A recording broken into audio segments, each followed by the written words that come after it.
If you live long enough, a lot of stuff will come against you. Somebody in your family gonna die. Somebody in here gonna get fired. Somebody here gonna get an eviction notice. Somebody gonna get laid off. Somebody company gonna close. Somebody you love gonna break up with you. That's life. But what you gonna do about it though? Life has a way of humbling you. Life will make you shut up. Life will mute you. Shut you down. Because all of us, if you live long enough, will go through a period of feeling so overwhelmed that you think of one more thing, if the phone rings one more time, if I get another text, if I get another email, and sooner or later you feel, oh God, just get me out of this.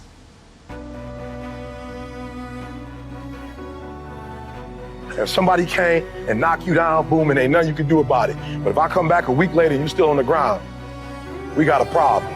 And some of you say, Eric, it ain't my fault. You right.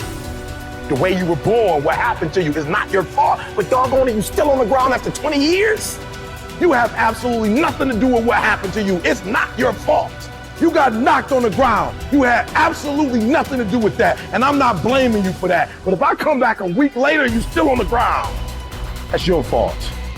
If I come back a year later, you still on the ground, that's your fault. If you get knocked down, there's nothing you can do about it. But getting back up has every single thing to do with you. And you will promise me that from this day forward, you will not be defeated.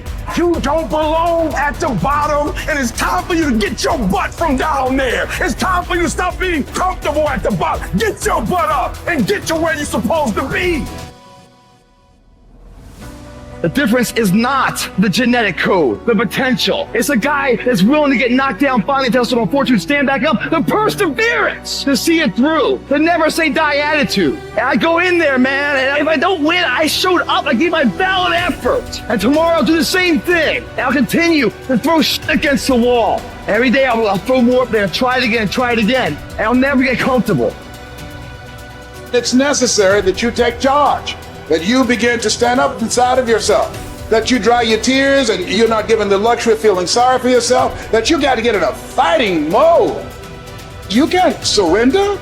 You can't be a chump. You got to fight back. You got to stand up and start. So wait a minute, what is it I need to do? You got to make yourself move even if it hurts. Many people have been written off and said, this one won't survive.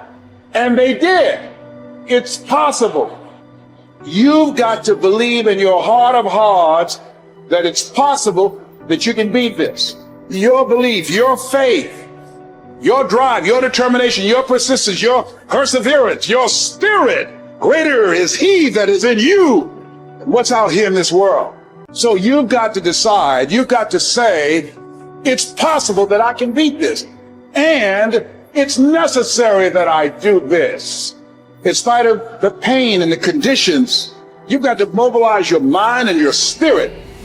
There's nothing as powerful as a made-up mind. You want affirmation, look yourself in the mirror and say, I think I can, I think I can, I think I can, I know I can. We're built to walk uphill. And when you reach the pinnacle of the hill, you want to stop and appreciate the vision, but the next thing you want is a higher hill in the distance, because it's the uphill climb that it's from the uphill climb that we derive our value. And I mean this technically. So almost all the positive emotion we feel, especially the emotion that fills us with enthusiasm, and that's to be filled with the Spirit of God, by the way, because that's what enthusiasm means. That's experienced in relationship to a goal. And so in some sense, and this is part of the religious enterprise, you want a goal that you can never attain, right? So you can always move closer to the goal that recedes as you move towards it. You think, well, that's frustrating. It's like Sisyphus pushing the rock uphill. But it's not, because as you pursue that goal, you put yourself together and your life does get better and richer and more abundant. And that's why the highest levels of virtue and goal are in some sense transcendent. You want them to be above everything you're doing so you can continually move towards something that's more sublime and better. That's what you are. You're here to live, not to sleep. And the problem with the vision of Mai Tais on the beach is that, well, first of all, that's a vision of drug-induced unconsciousness. Second, it's only going to work for about a week. Third, you're going to be a laughingstock in a month and depressed and aimless and goalless. You want a horizon of ever expanding possibility. And so it does happen to people because they've staked their soul on the attainment of an instrumental goal. And it can be a pretty high order goal, but then you think, well, now I'm there. Now what? Well, the answer can't be, well, I'm going to live in the lap of luxury and never have to leave the what do you want to be? A giant infant with a gold bottle? You never have to do anything but lay in your back and suck. It's like, well, you see the problem with that as a conceptualization. It's no, you want to be like an active warrior moving uphill with your sword in hand, and that's dynamic, that's exciting, and that's why so many young men disappear into video games. That's all acted out in the video game. So they have to act that out in their own life. Not that I despise video games, because I don't, but they're not a substitute for life. They might be good training under some conditions for life. See, as human beings, why? The only reason why we are dominating every other creature, including massive creatures, much bigger than us, more powerful, faster, quicker, in strength, in capabilities, why we are dominating all of them is our ability to use tools, isn't it? So do not underestimate the power of the tools. If I ask you to unscrew this screw in this furniture, you try with your hands, your fingers, your fingernails, they will all break and bleed, but the screw stays right there. I give you a little screwdriver, but you don't know how to use. You poke it here, poke it here, poke it here, poke it here. No use. Only if you put it right there and use it the way you must use it, suddenly another world, isn't it? Right now, the greatest tools that we have in our hand is our own body, our mind, our emotions, our energy. These are our tools. If you harness these tools well, you will live wonderfully. If you don't harness them, you will live badly. If these tools turn against you, you will live terrible. Right now, what is it that human beings are largely suffering?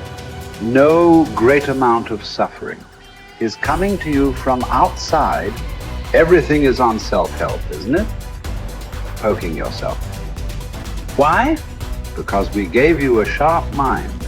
If we had given you the brains of an earthworm, you would also be very peaceful. But to develop this level of cerebral capability, it took millions of years of evolution to get you here, isn't it? I want you to just imagine from a single celled amoeba to make you like this, how much work. And now you suffer this result.